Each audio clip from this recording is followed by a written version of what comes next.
Olá, tudo bem? O episódio de hoje se chama Não Tenhas Medo,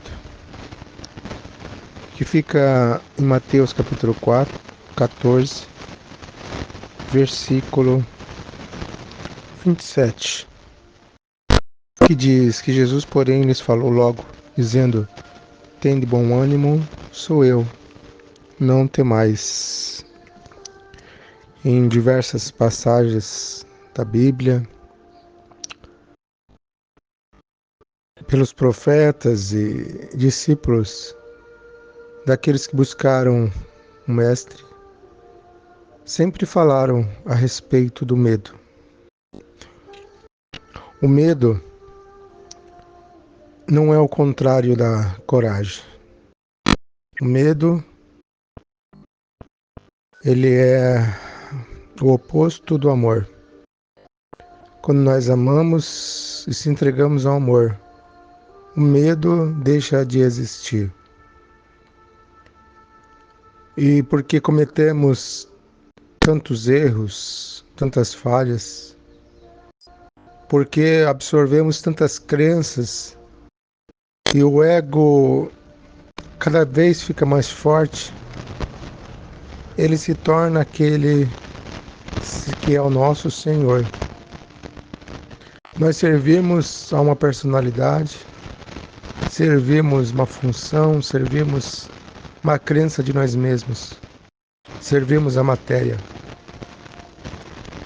E quando nós criamos a nossa vida como base a nossa experiência, nós sempre estaremos com medo.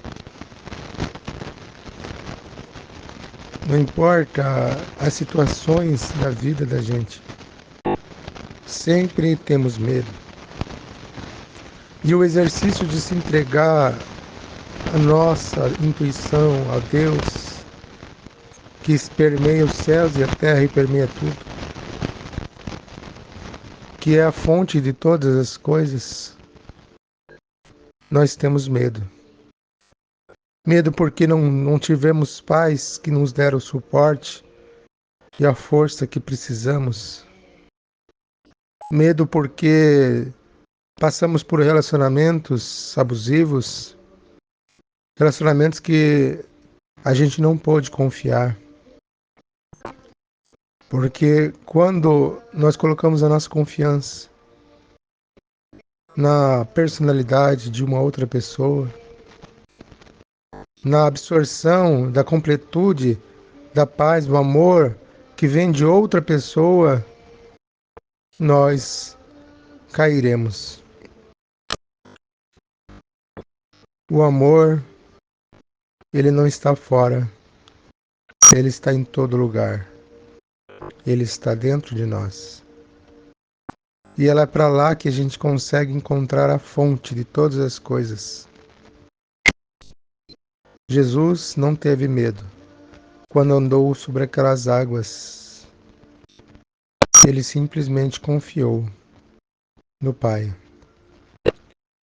Quando o medo não estiver mais no nosso coração, nós teremos paz. Mas se render ao medo é abrir mão de tudo aquilo que acreditamos. Se render ao amor talvez seja o maior desafio de todos nós. Se render àquele que nós somos, na verdade, a essência, e acreditar que existe um mestre dentro de nós, que nos cuida, que nos orienta, que nos protege, que se preocupa conosco. E se render a esse ser. É interessante que muitas vezes oramos, pedimos a Deus a solução dos problemas, vamos à igreja e clamamos, mas quando saímos da porta da igreja, falamos totalmente ao contrário sobre todas as nossas preocupações e com e conversamos mentalmente o tempo todo sobre o medo. O medo de ficar só, o medo de não ter o que comer, o medo de não ter o suficiente para nos manter. Então, tenho que trabalhar dia e noite, tenho que fazer por mim mesmo.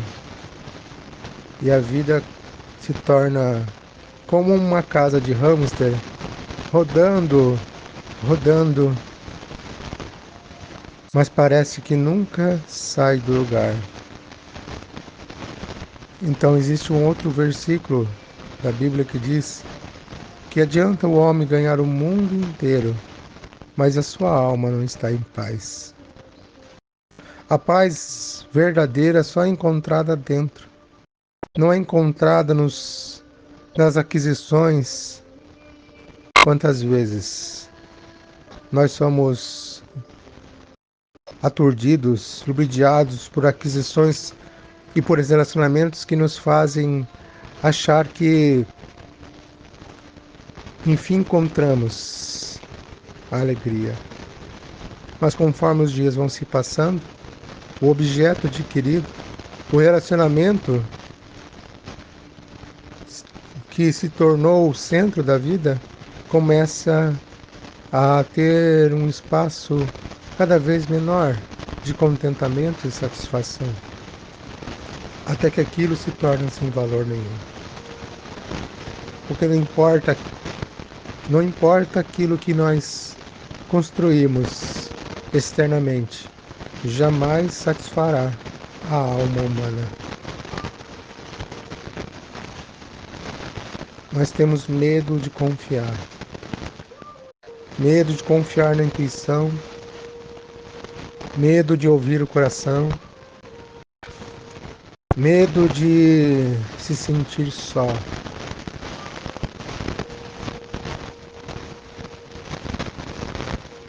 E esse é um grande desafio de todos nós. No caminho espiritual,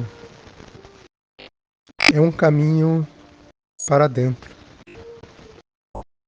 E o caminho de dentro espelha o caminho de fora.